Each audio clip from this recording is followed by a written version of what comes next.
Welcome everybody to this new lecture of our paper Solid State Physics of your second SEM, MSc second SEM. And in our previous lecture we were discussing about what will be our strategy to complete the syllabus of this paper, Solid State Physics, and then we come to the syllabus, and the syllabus we started here from unit number second, that gives your syllabus as unit number second. Okay, and before that we have to be familiar about some concepts or some definitions or mathematical formulas, some structures. Okay, and in this series we started our discussion from solids. Okay, because the branch of physics we studied here is solid state physics.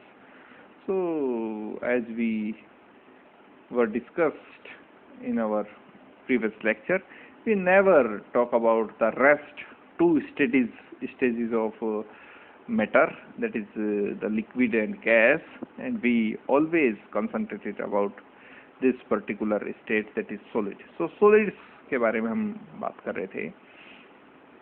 दो तरह के mainly crystalline solid और non crystalline solid, या फिर non crystalline solids जिनको हम अमार्फस solid भी कहते हैं, वो दो तरह के सॉलिड्स हम स्टडी करें. और मेरा इंटरेस्ट क्रिस्टलाइन सॉलिड्स में है, इन सॉलिड्स में, क्रिस्टलाइन सॉलिड्स में है.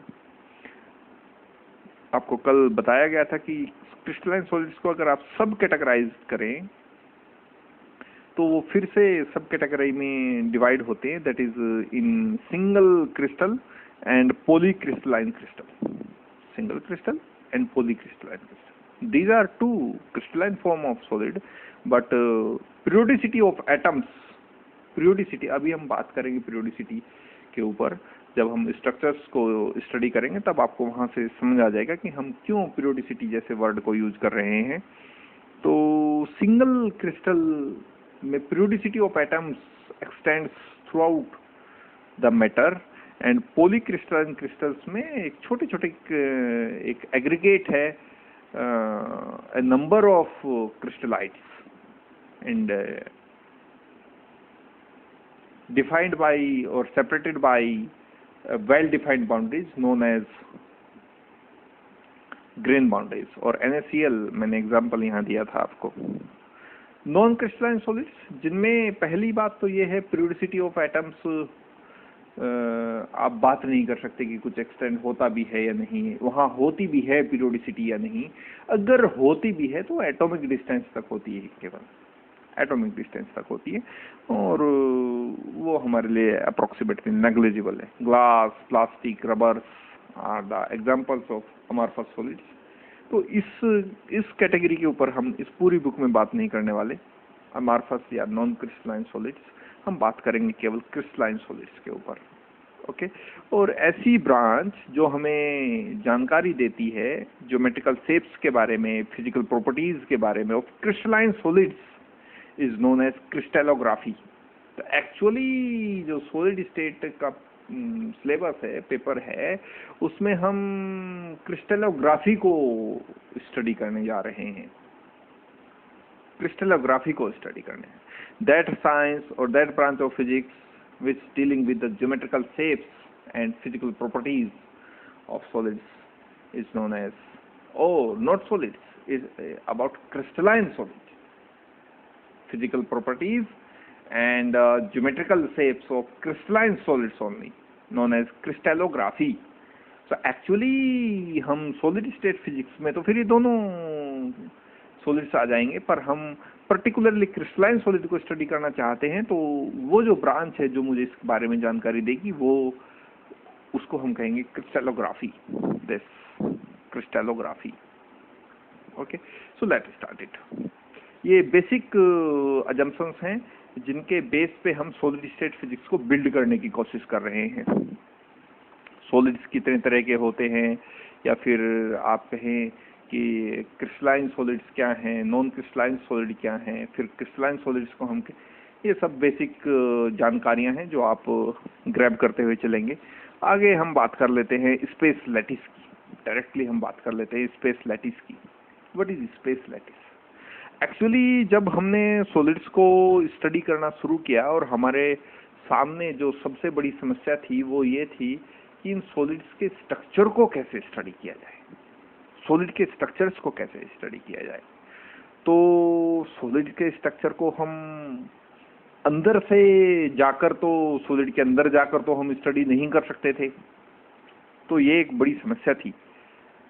और आपको कहीं, अगर आपने सॉलिड स्टेट को कहीं आपने पढ़ा है अगर, तो वहाँ आपने एक एक्सपेरिमेंट जो ब्रैग्स लॉ हम यूजुअली बोलते हैं, एक्सरे डिफ्रैक्शन, इसके बारे में जरूर आपने सॉलिड स्टेट में स्टडी किया होगा।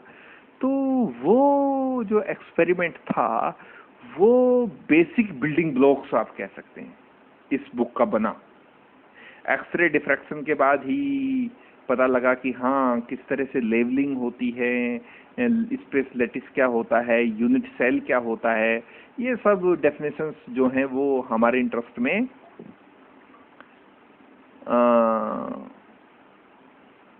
एक्सरे डिफ्रैक्शन एक्सपेरिमेंट के बाद ही आई। ओके, वहां से Bragg's law of X ray diffraction से ब्रैग ने बताया कि किस तरह से डिफ्रैक्शन होता है, कौन सी वेव्स डिफ्रैक्शन करेंगी, किस वेवलेंथ की वो वेव्स होनी चाहिए, किस वेवलेंथ की वेव्स ही डिफ्रैक्शन करेंगी किन्हीं पर्टिकुलर क्रिस्टल्स में और कुछ नहीं करेंगी तो क्यों। तो वो सब जानकारी हम आगे पढ़ेंगे। For the time being let us discuss about space lattice. What is space lattice? Actually ये एक पैटर्न है, रेगुलर पैटर्न है 3 डायमेंशनल स्पेस में, जिसको ये माना गया कि जो आइडियल सॉलिड है वो इसी फॉर्म का होना चाहिए। ये एक अरेंजमेंट है infinite number of imaginary points का, infinite number of imaginary points का एक अरेंजमेंट है, regular arrangement of infinite number of lattice points, and this space in which there are infinite number of lattice points, these points, this point, this point, this point, this point, this point, this and this, all are known as space lattice point, or simply you can say it as lattice point. Okay, तो ये एक regular arrangement है 3 dimensional space में जो identical surroundings रखता है। और क्योंकि पेपर की तो लिमिट है, इसके बाहर में नहीं जा सकता, इस बाउंड्री के बाहर में नहीं जा सकता, लेकिन स्पेस की तो कोई लिमिट नहीं है। इमेजनरी मैं बोल रहा हूं, it's not real, it's an imaginary points, arrangement of imaginary points in 3 dimensional space, and this space is called as space lattice, and each and every point in this space lattice, in this space, is known as lattice point. It's known as lattice point. Okay, और एक दूसरा जो concept यहाँ से जुड़ा है space lattice से, वो ये कि इसमें जो स्पेस लैटिस में ये पॉइंट है, ये पॉइंट है, या फिर ये पॉइंट है, ये पॉइंट है, ये पॉइंट, ये सब आइडेंटिकल सराउंडिंग्स रखते हैं। यानी आप इस पॉइंट पे खड़े हो जाइए तो आपको इधर इधर इधर या इधर जो भी आपको दिखेगा वो एक जैसे दिखेंगे। यहाँ भी एक जैसा पॉइंट, यहाँ भी एक जैसा पॉइंट, यहाँ भी एक जैसा पॉइंट, यहाँ भी एक जैसा पॉइंट, यहाँ भी एक जैसा पॉइंट, इधर इसके इधर भी एक जैसा पॉइंट, इधर भी एक जैसा पॉइंट, इधर भी एक जैसा पॉइंट। तो आइडेंटिकल सराउंडिंग्स आपको दिखे। किसी भी यहाँ पे खड़े हो जाइए, यहाँ पे खड़े हो जाइए, इमेजिनरी पॉइंट्स है ना, तो इमेजिन करके देखिए। तो यहाँ खड़े होइए तो इस पॉइंट के इस तरफ भी आइडेंटिकल पॉइंट, इस तरफ भी सेम डिस्टेंस पे आइडेंटिकल पॉइंट, इस तरफ भी आइडेंटिकल पॉइंट, इस तरफ भी आइडेंटिकल पॉइंट, इस तरफ भी आइडेंटिकल पॉइंट, इस तरफ भी आइडेंटिकल पॉइंट, इस तरफ भी आइडेंटिकल पॉइंट, इस तरफ भी आइडेंटिकल। तो जो आइडेंटिकल सराउंडिंग्स रखें कहीं भी 3 डायमेंशनल स्पेस में, ये जो अरेंजमेंट है ये infinite number of imaginary point का अरेंजमेंट है किसी भी 3 डायमेंशनल स्पेस में, and this space is known as space lattice. और ये इंट्रोड्यूस क्यों किया गया, इसका आगे आपको जब हम बेसिस को स्टडी करेंगे, बेसिस को स्टडी करेंगे, तब आपको पता लगेगा कि ऐसा माना क्यों गया। देखिए, हमारे पास कोई टूल नहीं था to the study of structure of solids, तो हमने ऐसा मान लिया हाँ सॉलिड का अरेंजमेंट ऐसा हो सकता है, ये हमने कंसीडर कर लिया कि हाँ भाई सॉलिड आइडेंटिकल। और क्रिस्टलाइन सॉलिड्स की मैं यहाँ बात करूंगा, है ना। तो क्रिस्टलाइन सॉलिड्स का अरेंजमेंट इस तरह का हो सकता है, ऐसा हमने कह दिया। और अभी ये पॉइंट्स हैं, और मैं आपको बताऊं कि जो क्रिस्टल फॉर्म होंगे वो पॉइंट से थोड़े ना होते crystal form. Crystals are made up by atoms और ग्रुप ऑफ एटम्स। वहां जब हम बेसिस को स्टडी करेंगे तब आपको फिर से इस डेफिनेशन पे लौटना पड़ेगा कि स्पेस लैटिस क्या है। पर फॉर द टाइम बिंग आप ये याद रख सकते हैं that space lattice is defined as an arrangement of an infinite number of imaginary points in 3-dimensional space with each point having identical surroundings is known as point lattice or space lattice। बस इतना आप रखें कि एक arrangement है 3-dimensional space में infinite number of imaginary points का, infinite number of imaginary points का, जो एक दूसरे के साथ आइडेंटिकल सराउंडिंग्स रखते हैं, एक दूसरे के साथ आइडेंटिकल सराउंडिंग्स रहते हैं। तो इस तरह के स्पेस को हम, इस तरह के अरेंजमेंट को 3-dimensional स्पेस में स्पेस लैटिस कहते हैं, या पॉइंट लैटिस आप कह सकते हैं। और ये सब इमेजिनरी पॉइंट्स हैं, ओके, रियल पॉइंट्स नहीं है, लेकिन ये टूल माना गया to the study of solids, okay. So now let us move to another definition, that is unit cell. What is unit cell?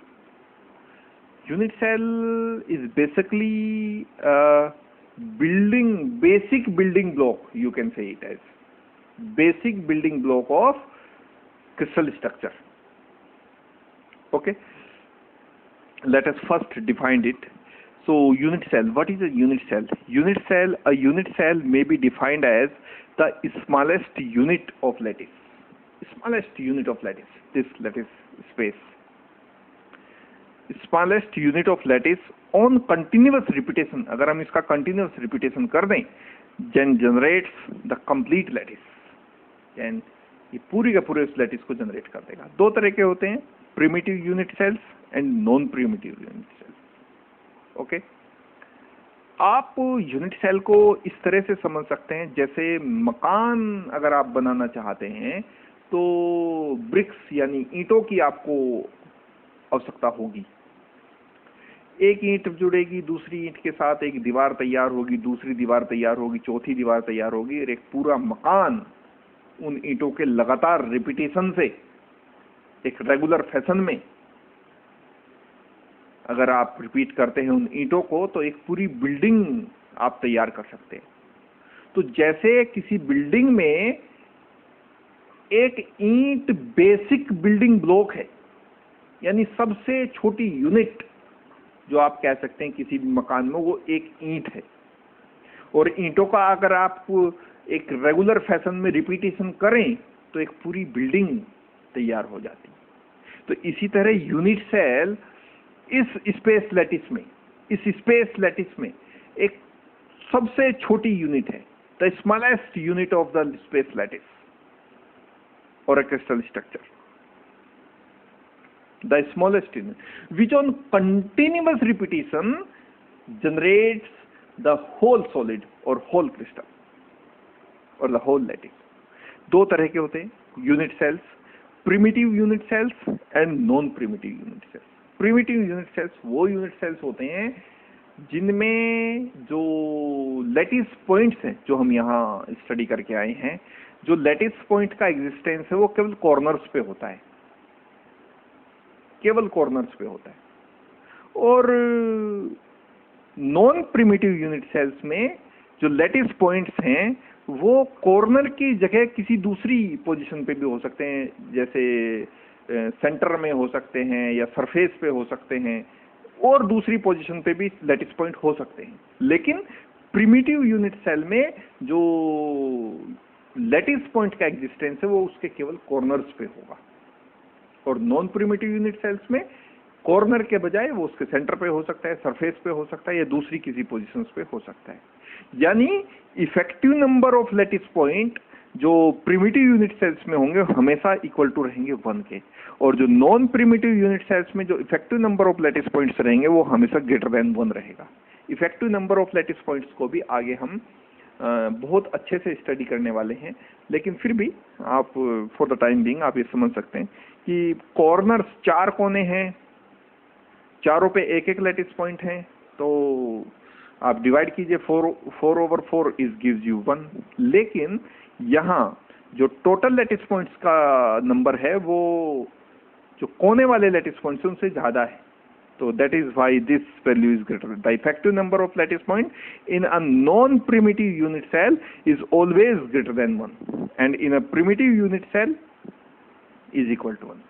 तो मैंने आपको बताया कि यूनिट सेल क्या है, बेसिक बिल्डिंग ब्लॉक है, बेसिक बिल्डिंग ब्लॉक है, या आप कह देता smallest unit into a space lattice, the smallest unit into a space lattice which on continuous repetition. अगर इस यूनिट सेल का आप कंटिन्यूअस रिपीटेशन कर दें तो ये पूरी की पूरी एक स्पेस लैटिस को जनरेट कर देगा, एक पूरे क्रिस्टल स्ट्रक्चर को जनरेट कर देगा। क्रिस्टल स्ट्रक्चर मैं वर्ड इसलिए यूज नहीं कर रहा हूं, मैं लैटिस को इसलिए यूज कर रहा हूं क्योंकि आपको अभी नॉलेज केवल इसकी है, स्पेस लैटिस की नॉलेज है।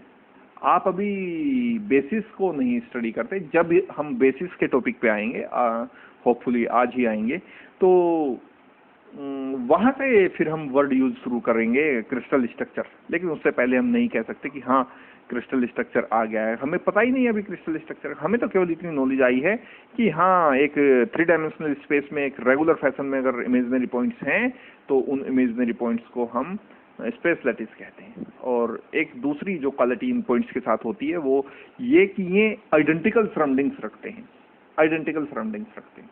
ओके, दूसरा जो हमने अभी नॉलेज एक्वायर किया है वो है यूनिट सेल के बारे में। और यूनिट सेल एक ऐसा बेसिक बिल्डिंग ब्लॉक है किसी भी स्पेस लैटिस को जनरेट करने का, which on continuous repetition generates the whole lattice. Okay, 2 तरह के होते हैं, प्रिमिटिव एंड नॉन प्रिमिटिव। इस फिगर से आपको और अच्छे से क्लियर हो जाएगा। ये जो स्पेस लैटिस है ये मेरे पास पूरा का पूरा स्पेस, अभी आप इन फिगर्स पे ध्यान नहीं देंगे तो आपको बिल्कुल इस जैसा ही स्ट्रक्चर यहाँ नजर आएगा। इनफाइनाइट नंबर ऑफ, एक रेगुलर फैशन है, infinite number of imaginary points का इन 3 डायमेंशनल स्पेस। तो अगर आप इन स्ट्रक्चर्स पे ध्यान न दें और इन केवल इन पॉइंट्स को देखें तो फिर से आपको क्या नजर आएगा, एक स्पेस लैटिस यहाँ आपको दिखेगा। ओके, और इस स्पेस लैटिस में अगर, चूंकि मैं यहाँ डेफिनेशन अभी स्टडी करके आया हूँ प्रिमिटिव यूनिट सेल्स की, और प्रिमिटिव यूनिट सेल्स वो यूनिट सेल्स होते हैं जिनमें जो एटम्स हैं वो केवल यूनिट सेल के कॉर्नर पे एग्जिस्ट करते हैं और किसी पोजीशन पे एग्जिस्ट नहीं करते। और नॉन प्रिमिटिव यूनिट सेल्स वो यूनिट सेल्स हैं जिनमें जो लैटिस पॉइंट है वो कॉर्नर पे तो एग्जिस्ट करते ही हैं, लेकिन अन्य भी किसी पोजीशन पर हो सकते हैं, लाइक सेंटर पे हो सकते हैं, सरफेस पे हो सकते हैं, किसी और पोजीशन पे भी पॉसिबल है। ओके, तो यहाँ हम ड्रॉ करने की कोशिश करेंगे इस फिगर में प्रिमिटिव यूनिट सेल्स को और नॉन प्रिमिटिव यूनिट सेल्स को। Okay, let's see this.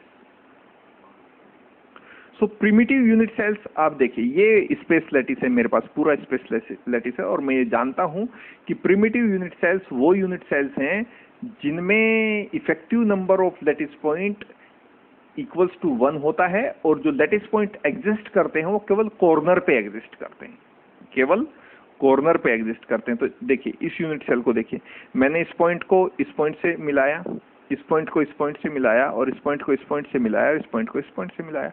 तो आप अगर इस फिगर को देखें, जो जैसी एक पैरेललोग्राम जैसी एक फिगर है, तो यहाँ जो लैटिस पॉइंट है ये केवल इस कोने पे है, इस कॉर्नर पे है, इस कॉर्नर पे है और इस कॉर्नर, यहाँ बीच में इस स्पेस में कोई भी दूसरा लैटिस पॉइंट नहीं है। तो इस तरह के यूनिट सेल को हम बोलेंगे primitive unit cell. That's why I write it here P for primitive. Okay, एक दूसरा एग्जांपल देख सकते हैं। ये शेप मैंने यहाँ बदल दी, लेकिन ये एक प्रिमिटिव यूनिट सेल ही है। मैंने इस लैटिस पॉइंट से इस लैटिस पॉइंट को मिलाया, इस लैटिस पॉइंट से इस लैटिस पॉइंट को, इस लैटिस पॉइंट से इस लैटिस पॉइंट को, और इस लैटिस पॉइंट को इस लैटिस पॉइंट से। ओके, तो यहाँ से फिर से मैं अगर इसे कहूँ तो ये एक प्रिमिटिव यूनिट सेल्स है। चूंकि इसमें जो यूनिट सेल में जो लैटिस पॉइंट का एग्जिस्टेंस है वो केवल कॉर्नर्स पे, ये कॉर्नर पे है, ये भी लैटिस पॉइंट कॉर्नर पे है, ये भी लैटिस पॉइंट कॉर्नर पे है, और ये भी लैटिस पॉइंट कॉर्नर पे है। तो कॉर्नर पे ही केवल पॉइंट्स का एग्जिस्टेंस है। तो ये भी क्या हुआ, एक प्रिमिटिव यूनिट सेल्स हुआ। Okay, the lattice point exist only on the corners of the unit cell. That unit cell is known as primitive unit cell. Okay? अब नॉन प्रिमिटिव यूनिट सेल्स के, अब मैं, ऐसा तो नहीं है कि मेरे पास कोई कंस्ट्रेंट है कि मैं इस यूनिट सेल को इस यूनिट सेल से नहीं मिला सकता, या इस यूनिट सेल को इस यूनिट सेल से नहीं मिला, आइडेंटिकल होना चाहिए।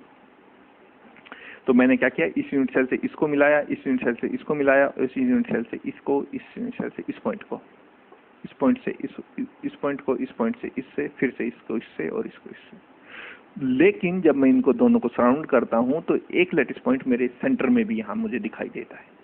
तो इस तरह के यूनिट सेल को, जिसमें लैटिस पॉइंट का एग्जिस्टेंस कॉर्नर्स के साथ साथ किसी दूसरी पोजीशन पे भी होते हैं, ऐसे यूनिट सेल्स को हम non primitive, N stands for non, P stands for primitive, non primitive unit cell कहते हैं, नॉन प्रिमिटिव यूनिट सेल बोलेंगे।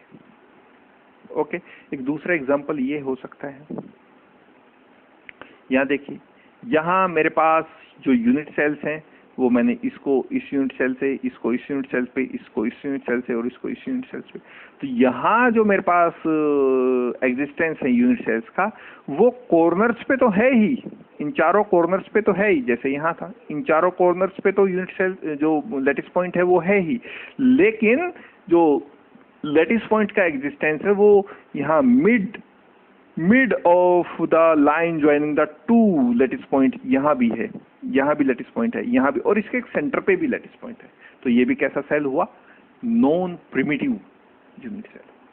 तो सीधी डेफिनेशन ये कह सकते हैं आप नॉन प्रिमिटिव और प्रिमिटिव यूनिट सेल की, कि the unit cell which has the existence of a lattice point only on the corner of the unit cell is known as primitive unit cells, and the effective number of unit cell in that primitive unit cell in the primitive unit cell is equals to 1. Okay, and the unit cell in which there is existence of lattice point on the corners of the lattice or unit cell as well as at other positions. Okay, known as non-primitive unit cells, and the effective number of lattice point in the non-primitive unit cell is always greater than 1. Always greater than 1. Okay, so this. So a primitive unit cell can also be constructed using the following procedure. एक primitive unit cell को construct करने का एक दूसरा method भी हमारे पास है, वो ये है। क्या करना चाहिए इसके लिए हमें? The first thing is to do is connect a given lattice point to all nearby lattice points. किसी एक lattice point को चूज कीजिए और उसके nearby जितने lattice points हैं उन सबको कनेक्ट कर दीजिए उस lattice point से. Okay, then draw normals at the midpoints of lines connecting the lattice point. Okay, तो अब जो लाइंस ज्वाइन कर रही हैं दो lattice point को, उनके मिड पॉइंट पे नॉर्मल ड्रॉ कीजिए, और वो जो नॉर्मल्स हैं, the minimum volume enclosed by that normals is known as primitive unit cells, and this type of primitive unit cell is known as Wigner size unit cell or Wigner size cell. Okay, let us see this. This is my you know that the representative lattice point. This is my representative lattice point, and I connect this lattice point to all the nearby lattice point. So I connect it to this lattice point, I connect this lattice point to this lattice point to this lattice point, this lattice point to this lattice point, and this lattice point to again this lattice point, this lattice point to this lattice point, this lattice point to this, and this lattice point to this. All the nearby lattice points. This is the first thing we have to do. Okay, and the second, draw the normals at the midpoint of these lines. तो जितने भी lines हैं इनके mid point को खोजिए और वहां normals draw कीजिए. तो मैंने इसका मिड पॉइंट खोजा, मैंने यहाँ नॉर्मल ड्रॉ किया. इसका मिड पॉइंट खोजा, नॉर्मल ड्रॉ किया. इसका मिड पॉइंट खोजा, नॉर्मल ड्रॉ किया. इसका मिड पॉइंट खोजा, नॉर्मल ड्रॉ किया. इसका मिड पॉइंट खोजा, नॉर्मल ड्रॉ किया. इसका मिड पॉइंट खोजा, नॉर्मल ड्रॉ किया. इसका मिड पॉइंट खोजा, नॉर्मल ड्रॉ किया. ओके, तो ये करने से जो मिनिमम वॉल्यूम अब इनक्लोज हुआ है इन नॉर्मल्स के द्वारा, that is the Wigner size cell or the primitive unit cell, and this type of primitive unit cell is known as Wigner size cell. Okay, let us see this. This is another example of a Wigner size cell. Okay, this is my representative point, lattice point. Connect this, say this, and this. All are the nearby lattice point. So connect all the nearby lattice point and draw normals at the midpoint of that lattice point. So the now minimum volume, this volume, this volume, this volume, this whole volume, this, the minimum volume enclosed by these normals is known as a primitive unit cell and frequently called as Wigner size cell. Okay, so this is Wigner size cell. Now moving to basis. What is basis? देखिए अभी तक हम कहीं भी crystal structure word को use नहीं कर रहे हैं और हम क्रिस्टलाइन सॉलिड्स को स्टडी कर रहे हैं. तो फिर हम क्यों यूज नहीं कर रहे क्रिस्टल स्ट्रक्चर वर्ड को? इस वजह से, बेसिस की वजह से. जब तक आपको बेसिस का इंट्रोडक्शन नहीं होगा तो तब तक आप इस वर्ड यानी क्रिस्टल स्ट्रक्चर वर्ड को यूज नहीं कर सकते. बेसिस एक्चुअली क्या है? बेसिस एक सिंगल एटम हो सकता है या ग्रुप ऑफ एटम्स हो सकता है. सिंगल एटम और group of atoms which is actually placed at each and every lattice point in a space lattice. And finally, we have got what is called crystal structure. Let us see this. This is my space lattice as we studied in this lecture. This is the regular arrangement of infinite number of lattice point. Infinite number, because we cannot draw an infinite number of lattice point on the paper. So why I took this part of that infinite number of lattice point or that regular arrangement of lattice points. Okay, so this is my space lattice. This is my space lattice. Okay, and what is basis actually? Basis is a maybe a single atom और group of atoms. वो कोई एक atom भी हो सकता है या फिर ग्रुप ऑफ एटम्स भी हो सकता है. उसमें एक एटम 2, 3, 4, 5, 100, 500, 1000, 10,000 जितने भी एटम्स आप प्रपोज कर सकते हैं, कहीं तक भी ये संख्या जा सकती है. तो एक सिंगल एटम भी है. अगर आप प्लेस करें होगा क्या कि ये एक एग्जांपल हमने यहाँ किया है, इसको हमने बेसिस कहा है. इसको हमने बेसिस कहा है. इसमें ये दो एटम्स हैं. तो जो क्रिस्टल स्ट्रक्चर यहाँ से फॉर्म होगा वो एक डायटोमिक क्रिस्टल स्ट्रक्चर फॉर्म होगा. और यहाँ अगर केवल एक सिंगल एटम होता तो मैं उस जो रिजल्टेंट क्रिस्टल स्ट्रक्चर बनता वो मोनो एटॉमिक क्रिस्टल स्ट्रक्चर बनता. चूंकि मैंने दो एटम्स को, एक को डार्क सर्कल से और एक को जो लाइट सर्कल आप इसे कह सकते हैं, या होलो सर्कल आप इसे कह सकते हैं, उसको उससे रिप्रेजेंट, एक एटम को सॉलिड से जो डार्क सर्कल है और एक को लाइट सर्कल से रिप्रेजेंट किया, यानी दो एटम है। अब होगा कैसा, क्रिस्टल स्ट्रक्चर फॉर्म कैसे होगा? ये मेरे पास स्पेस लैटिस है, स्पेस लैटिस के प्रत्येक बिंदु पर, स्पेस लैटिस के प्रत्येक बिंदु पर अगर इस बेसिस को आप प्लेस कर दें, इन एटम्स को आप प्लेस कर दें, तो जो रिजल्टेंट स्ट्रक्चर आपके पास आएगा that is known as crystal structure, that is known as crystal structure. बिना इन एटम्स के, ये केवल पॉइंट्स हैं, मैंने आपको बताया क्रिस्टल स्ट्रक्चर को आप पॉइंट्स के थ्रू डिफाइन नहीं कर सकते। Points never define a crystal structure because when you use this word crystal, that means crystalline solids, and solids are made up by atoms, not points. That's why from the beginning of this lecture we never use this word crystal structure, and from now and onwards we use the word crystal structure because now we have knowledge about crystal structure. Okay, so this is my space lattice, the regular arrangement of infinite number of imaginary points in three-dimensional space, and I want to place this type of diatomic crystal at each and every point in the space lattice, each and every point, at each and every point. So the resultant structure is called as crystal structure. Okay, अब देखिए कि जो मेरे पास lattices का number है वो केवल 14 है।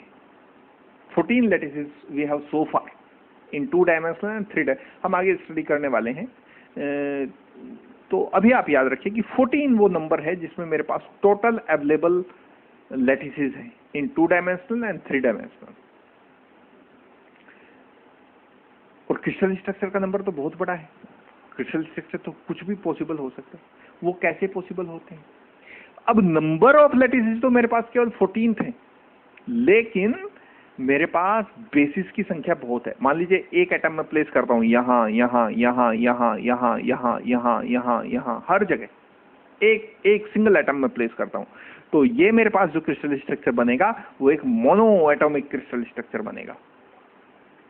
और अगर मैं 2 एटम यहाँ प्लेस करता हूँ तो मेरे पास ये कंस्ट्रेंट तो नहीं है मेरे ऊपर कि मैं यहाँ केवल एक ही प्लेस कर सकता हूँ, मैं 2 ही प्लेस कर सकता हूँ, मैं 3 ही प्लेस कर सकता हूँ, 4 ही प्लेस कर सकता हूँ। अगर मैं 4 एटम को यहाँ प्लेस करूँ तो एक दूसरा क्रिस्टल स्ट्रक्चर मेरे पास हो। 10 एटम को एक जगह प्लेस करूंगा एक पॉइंट पर तो एक दूसरा क्रिस्टल स्ट्रक्चर। 1000 एटम्स को मैं यहाँ प्लेस करूंगा एक पॉइंट पर, हर पॉइंट पे 1000 एटम, हर पॉइंट पे 1000, हर पॉइंट पे 1000 एटम्स में प्लेस करूंगा तो एक दूसरा क्रिस्टल स्ट्रक्चर मेरे पास आएगा। तो किसी भी, मेरे पास लैटिसेस का नंबर तो लिमिटेड है, लेकिन मेरे पास बेसिस का नंबर लिमिटेड नहीं है। बेसिस में बहुत सारे यूज कर सकता हूँ, तो इस वजह से मेरे पास नंबर ऑफ क्रिस्टल स्ट्रक्चर भी बहुत सारे पॉसिबल है by the use of only 14 space lattices. केवल 14 स्पेस लैटिसेस के बावजूद भी मैं बहुत, या मैं कहूँ infinite number of crystal structure को मैं फॉर्म कर सकता हूँ। तो ये जो नंबर ऑफ एटम्स हैं which placed on each and every point in the space lattice is known as basis. और बिना इनके आप क्रिस्टल स्ट्रक्चर को फॉर्म नहीं कर सकते, क्योंकि एटम्स यही देगा आपको बेसिस। एक्चुअली लैटिस, जो स्पेस लैटिस है, वो एक पैटर्न बताता है केवल कि हाँ आप इस पैटर्न में रख दीजिए एटम्स को, और बेसिस नंबर ऑफ एटम्स आपको बताएगा कि आप कितने नंबर ऑफ एटम्स प्लेस करने जा रहे हैं इन लैटिस पॉइंट पर। तो ये एक अरेंजमेंट है, ये एक व्यवस्था है, और ये उस व्यवस्था में वो नंबर फिट करता है, तो उसकी वजह से मुझे मिलता है क्रिस्टल स्ट्रक्चर। इसकी वजह से मुझे यहाँ मिलता है क्रिस्टल स्ट्रक्चर। तो अब से हम ये वर्ड फ्रीक्वेंटली यूज कर सकते हैं कि what is crystal structure, what is basis, what is space lattice, what is unit cell. Okay, ये सब हम फ्रीक्वेंटली अब यूज करने वाले। यहाँ यही सब इस यूनिट में समझाया गया है, इस डिस्कशन में समझाया गया है कि क्या बेसिस क्या होता है, किस तरह से हम लैटिस और बेसिस की हेल्प से क्रिस्टल स्ट्रक्चर को फॉर्म कर सकते हैं। Okay, so that's all for now in this lecture, and meet you into the next one. Thank you.